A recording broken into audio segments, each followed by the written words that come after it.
Timmy, how are you? Doing good. How y'all doing? Doing great. Congratulations on your first start at UCF and your first win as a starter. Can you kind of reflect on everything that kind of led up to this moment? I know you transferred to UCF last year. You had to sit out. You went to the scout team, and as a backup, at any moment you could be asked to play, and it happened this past week. Just kind of what was your mindset going into your start tonight? It's definitely been a long journey. A lot of hard work, a lot of dedication that I put into this point. But going into this game, I just had to just execute the plays really, and just the whole time I was just staying ready, just waiting on my time. Prayed every night really that I get my time, and I showed up tonight, so it was pretty good.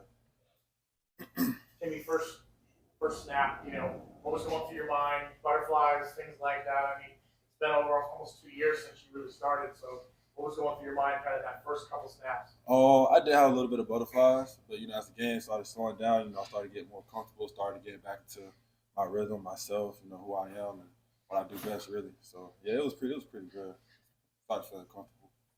Timmy, there were a couple moments in the game where it was kind of disaster for a minute, but then you made something happen, especially that fumble that you turned into a big game there on the outside. Yeah. What kind of goes through your mind, especially that's my first start, this happens, and then suddenly you just make something happen? Take us through that moment and what you were thinking. I just go back when stuff like that happens. I just really go back to playing backyard football. So that's what that situation was. The ball with the snap, and I was just like, oh my god, like, what do I don't know what to do with it now? But go back to playing backyard football. That's what I've always been good at. So. How was John Rice helpful to you during the week and during? John Rice has been extremely helpful throughout the whole season. He's just been a mentor, really. He's been a really good coach and a really good person that I can talk to. And he's just really been great. I really look up to him a lot. He does a lot of things good. I just really just try to be like him. Really, just try to. Yeah. At what point tonight did everything kind of feel normal? Maybe knock off some of the game rust, and would you maybe feel at most ease tonight? I'm most ease tonight. I just like I said, like after that first snap, after that first series, I got back to doing what I do best. I felt really comfortable throughout the game. Yeah. What's it like passing the coach? It's good. It's good. Passing Coach Hudson was extremely well. Just like we practiced at, just the way we executed in practice. So is Javon Baker. Some of the looks we got was pretty good. So. Timmy, the offensive line gave you some plenty of time on a lot of those plays tonight. Kind of talk about what they did and how they helped you settle in your first start for UCF here. Oh, they did extremely well. There's some things we have to clean up. Some things we have to get better at. But that's always every game. They did extremely well. They did pretty good. So did the running backs. With protection and stuff like that. I got to get better at not call the protection, but being able to be in control of the protection just to make those guys' life easier. So. RJ talked about how you guys had a connection, both quarterbacks from this area.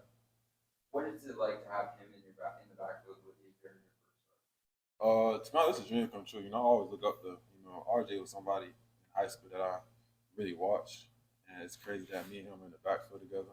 It's really crazy because he was quarterback at Edgewater, I was quarterback at Seminole, and we back in the same backfield together. So that's pretty wild. That's pretty wild. This wasn't your first start in the bounce house, but your first start for the home team in the bounce house. How did that feel? It felt really good. Felt like just felt good. Just I felt all my dreams came true. Everything I've been praying for. So yeah, felt really good. You talked about dreams coming true in high school. I think maybe the previous staff didn't recruit you. Did you think about going through high school that you would maybe end up at UCF, you'd be the quarterback here? What was kind of your thought process? Did you I was games in high school? I was just really going through the journey, through that recruitment process. I didn't really look at it as a bad thing or a good thing. I just let God handle everything. So.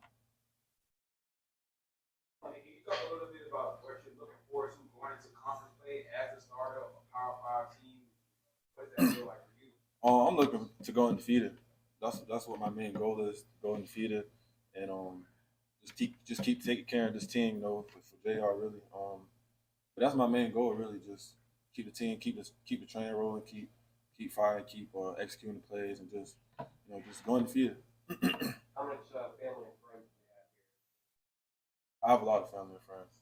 What was kind of the layout? How many people that came by? I can't even name them. I really can't even name how many, but I know I had a lot. I also had a lot of people watching.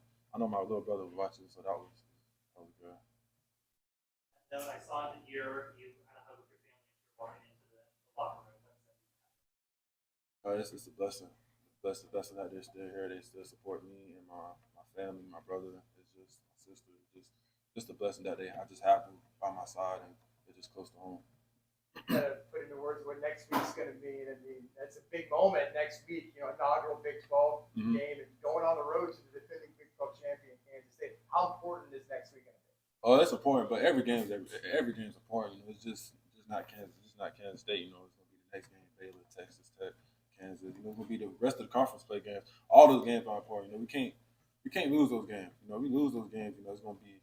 I wouldn't say bad, but we don't want to lose those games. We want to reach where we want to reach. You know, we want to reach to the national college. We want to reach to the college football playoff. That's our goal, and make it to the Big 12 championship. So we want to do that. We can't lose a game. We just can't have it. We can't have losing. Lose games.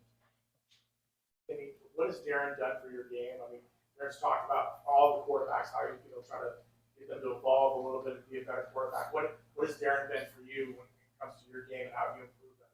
He's been a really great coach. You know, I started listening to him. You know, that's all I really had to do from the start was just start listening to him and get out of my own head.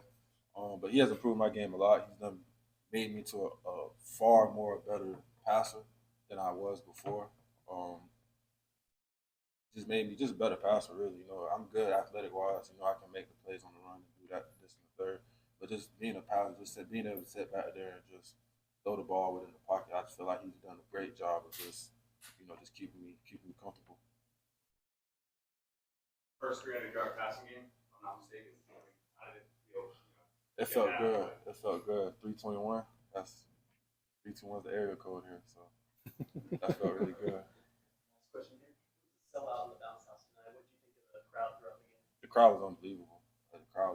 I love the crowd. I love our fans. You know, our fans are amazing. Just love the environment. Good stuff. Thanks so much. Thank you. That's all for tonight.